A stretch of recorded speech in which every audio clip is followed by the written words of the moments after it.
All right, welcome back to another NFL Raiders video. In this video, there'll be there's no highlights in this video. There's like hardly an editing. I usually wait about 1 or 2 days, after the games to make the recap. But I'm making this about 1.5 hours after the game. Very upsetting loss. Another blown lead, and then blown 3 chances to win the game when we had the chance to. When it was in the clutch. We're now 2-6. I mean, our season is probably over. I won't give up ever, but like realistically, it's not. We have to face that. We're not the team that we thought we'd be. The NFL has been very weird. Some teams have been better. Some teams have been worse than expected. But we've been one of the teams that have been worse. Not really anyone besides our own fan base believed in us. But we thought they were wrong, but it does not look like they're wrong this time around. 2-6. 1-2 in the division, last place in the division. It's looking very bad. So let's just run through how the game went. Amazing start, great passing offense to start the first half. Devontae Adams going off. Renfro having some nice plays. Moreau only finished with 2 catches, but I feel like he did a lot more than that. He had one really big play early in the game. In the second quarter, Carr rolling out, hit him. It was a good play by Carr to roll out and hit him, although he almost got sacked right away by not moving at first. So that did end up being a good play, but definitely could have been a lot worse. And then, Jacobs, their run defense is very good all game. Ours wasn't very amazing, but it was all right. ETN still had, great rushing 2 rushing touchdowns. Ours, Jacob could not really get going. It was a little better in the second half, but in the first half, just not, even if our offense was moving the ball, we just could not run the ball. Great start. Adams with 2 touchdowns, Carr passing the ball all over the place. Very good performance. It was the exact offense that we needed to see going into this game. Go to Adams first. If he's not there, make some plays to other guys. That's what he did. Third down, Adams isn't there. He went to Mike Hollins to pick up the first down. Moreau had a 40-yard gain. Renfro had some he had some plays himself. Jacobs, I guess he had 2 receptions. But he was able to get the first down even if Adams was not open. And if he was, he was hitting Adams. They had a great connection in the first half. He was dominating 2 touchdowns as well, 2 pretty deep touchdowns. Let's say medium touchdown, 25-yard, 38-yarder.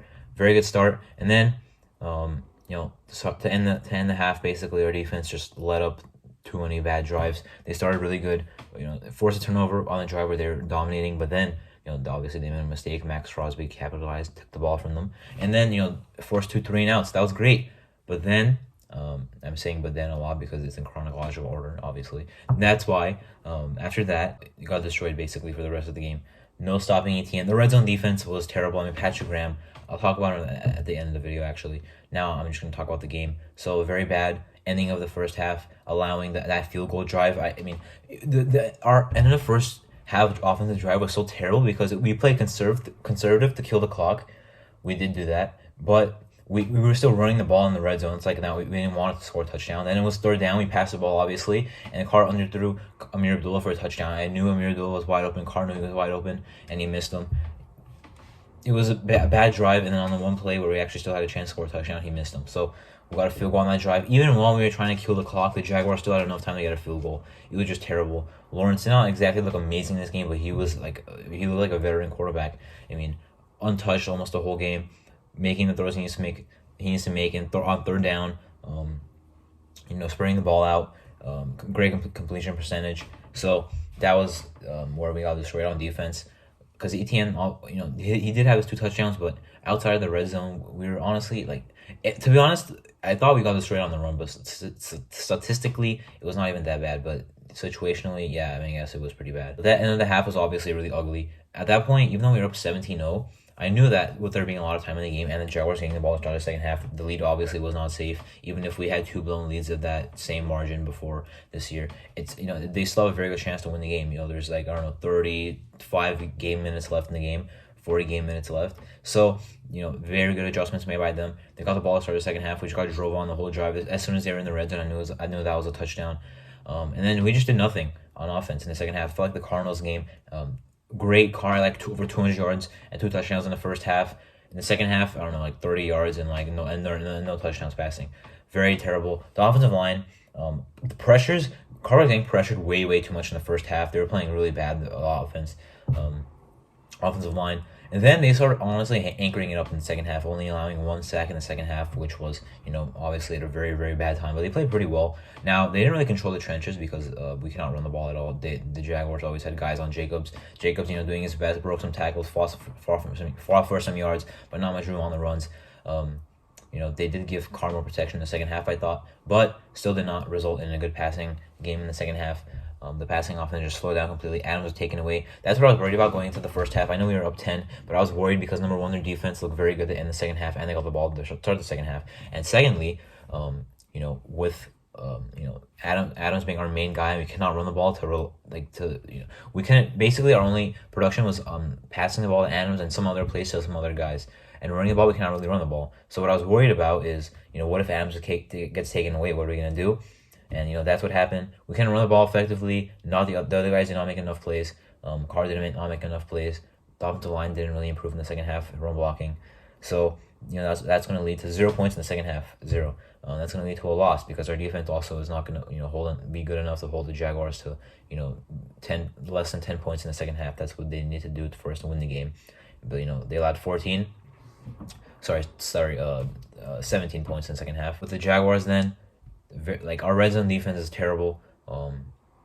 We can't do that. We got 4 QB hits. It felt like we had no pressure. We sent a lot of blitzes. Perryman on blitzes. I like that idea. Perryman got banged up a couple times. I feel like 3 or 4 times I saw him on the ground, slow to get up. But he got up every time. Diablo got hurt really early in the game. The way he got carted off and how quickly they called him out for the game, it does not look good. Our linebackers are not very good at making plays, but Diablo's at least one guy that can make plays and run defense. So if you don't have that, it'll be unfortunate. Blake Martinez made a lot of tackles out there, but as I mentioned with Diablo and as I mentioned with Diablo, he's kind of like a Tahir Whitehead. He makes a lot of tackles after the running back gets a lot of yards. And he does make some plays, but that's what I'm worried Martinez would be. That's what he would do, but just a little bit worse. He's not a playmaker. We don't have any playmakers in the linebacking core. Perryman can make plays on the run, but no one can disrupt any pass, can disrupt any ball thrown in the air apparently. So that was a bad injury. Hopefully that does not look very bad. When the injury report comes out or we get news tomorrow or whatever. Now with Anthony Averett, how many times do they have to see him give up a first down and a third down before they bench him for Sam Webb? They did actually. Well, the start of the game, Anthony Averett started. Then Sam Webb came in, and they put Averett back out there. In all 3 games Averett has played, all 3 full games Averett has played, he's gone burnt, giving up so many first downs. He had finally his first good defensive playing coverage. And he was celebrating when he was celebrating with that red hair and celebrating one good play after about 5 bad plays. I just got literally Damon Arnett flashbacks. He's terrible. Sam Webb needs to start over him. Miko Robertson needs to start on the outside over him. Something in the Cal Roby Coleman. I don't want Anthony Averett starting ever again on our team. He can be the corner 4 or 5, but don't do that again. He's terrible. Merrick, I don't see him making plays ever. I love Trayvon Merrick as a prospect. He's very talented, but he just hasn't done anything for us. He misses tackles. He gets beat in coverage, and he's you hardly see him on the other plays. The only time you see him is when he gets near the ball and doesn't do anything. The only other times he's very very far away from the ball. It's really unfortunate, really.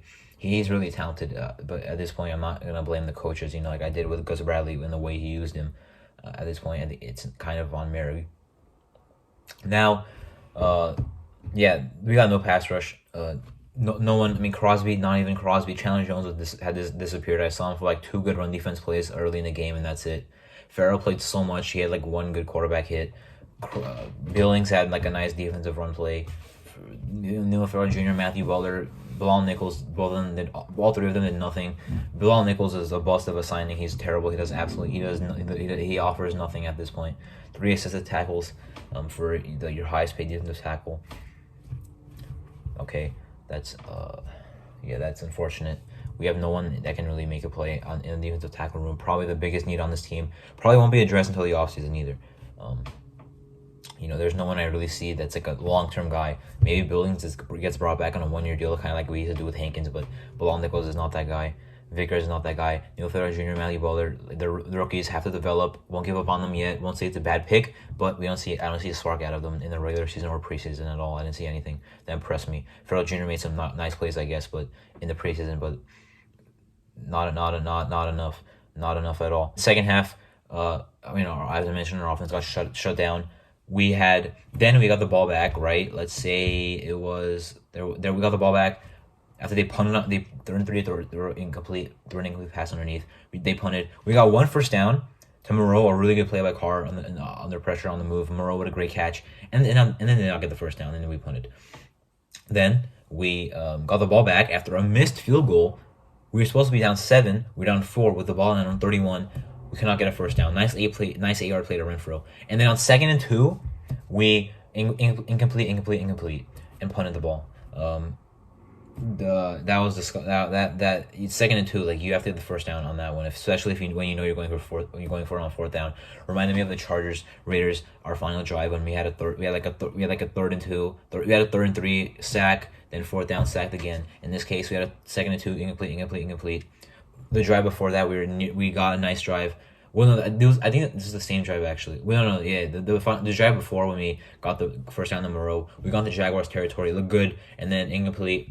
I think it was a bad run. But then on 3rd and 10, blitz, Carr just threw it to Adams. He did catch it with his hands. That was kind of impressive. But 4th down, we can't punt it. We can't go for the field goal. We can't go for it on 4th there. So we have to punt. And the next drive, as I mentioned, the 2nd and 2, we did not get the first down. After that, to Renfro, we punted. Then we got lucky that Jacksonville held, because that stopped the clock and backed them up. And then, we declined the penalty, but that stopped the clock and it was 4th down. Then they barely made the field goal, but we got the ball back down 7 with 1:03 left. If that holding call didn't happen, we would have had the ball with like 30 seconds left. So even though that's not a very good scenario to win the game, no timeouts, 1:03 left, at your own 25, need a touchdown to tie the game with extra point. That's a chance to win the game. That's more like 103 is enough. That's more than enough to get into Hail Mary range at worst, right? So we executed terribly and could not even get 10 offensive yards. 5. It was a incomplete. Vontae Adams, there's one he could have caught, but it was a little bit of a bad throw. But Wingard hit him right afterwards. He did drop it though before the hit. And then Bolden tried a lateral. I liked the lateral decision to Moreau because he was not going to get the first down. Moreau waited too long to lateral, and then it was game over. Terrible things. That's how our last drive went.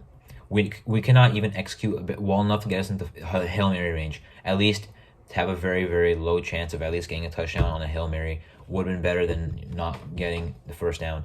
1:03 left. I was saying there's a chance that maybe we can get like into a better range. Not like we have to take a Hail Mary. Maybe we're like on the 30-yard line of Jacksonville or something. But that would require a lot of good plays and getting out of bounds. And we need getting incomplete passes that take about 5 game seconds, and you lose it down. At that point, the time is not really the time is not really the question, the concern. It's more of the down. And at that point, it became 3rd and 10. I'm like, all right, now if they had a first down, we did not even do that.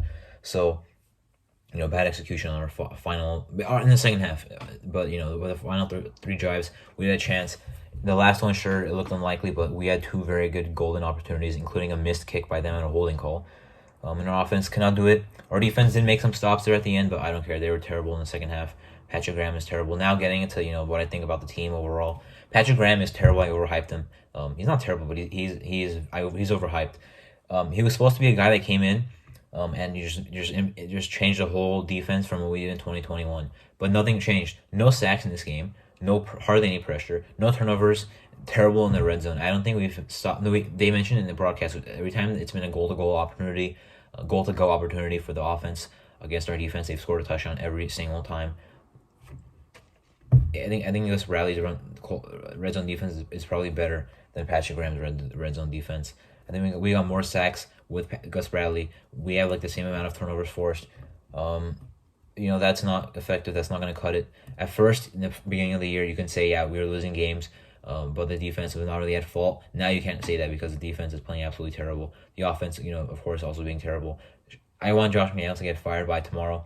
I don't think it will happen just because of the security that he has apparently. If he didn't have that, yeah, I think he would have been gone by the Saints game, and I would have expected it, and I would have been surprised if I heard that he wasn't fired. Right now, I would not be surprised if he's still the head coach going into the Week 10 game, but I don't think that should be the case. But anyway, that was my reaction. That was my instant reaction. Recap of the Raiders Jaguars Week 9 regular season game. I'm Martin. Thanks for watching.